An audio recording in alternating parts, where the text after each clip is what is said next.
Following some developing news right now in Fairfax County, just 2 hours ago, a judge sentenced former Fairfax County officer Wesley Shifflett to 3 years in jail. Thank you for being here with us. I'm Lorenzo Hall. And I'm Simone D'Alba. He was the officer who chased after Timothy Johnson for stealing sunglasses. This was 2 years ago. During that chase, Shifflett shot and killed Johnson, who was never armed. Yeah, Matthew Torres was in the packed courtroom today. He's joining us now from the Fairfax County Courthouse. That's right, Matthew. The defense only wanted probation for their client, but the judge came down with a much more severe sentence. Tell us about it. Simone, that's right. And the mother of Timothy Johnson telling me before this hearing that a one-day sentence would have been enough for her.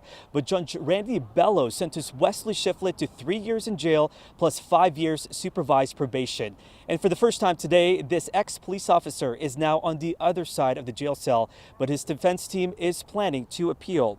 Back in October, a jury found Shifflett guilty of reckless discharge of a firearm, but acquitted him on the most serious charge of involuntary manslaughter. His defense tried to argue that his actions that night were intentional based on training to keep the community safe.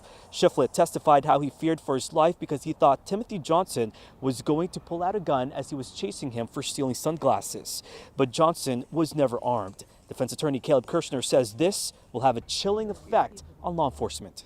So basically the message is, if an officer follows his training and uses his firearm according to how he is trained, you still risk going to jail for years of your life. That is the message that's been sent. And prosecutors argued Shifflett was reckless when he fired his gun in a dark, wooded area, giving no warnings and showing disregard for other people's lives. Prosecutor Janice Sand says if he had paused for a few more seconds to wait on other officers to show up, this would have resulted differently. Johnson's family has always questioned the use of force.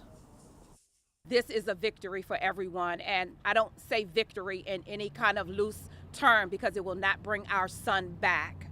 But I do want to acknowledge that this is historical and unprecedented, and for that I am grateful.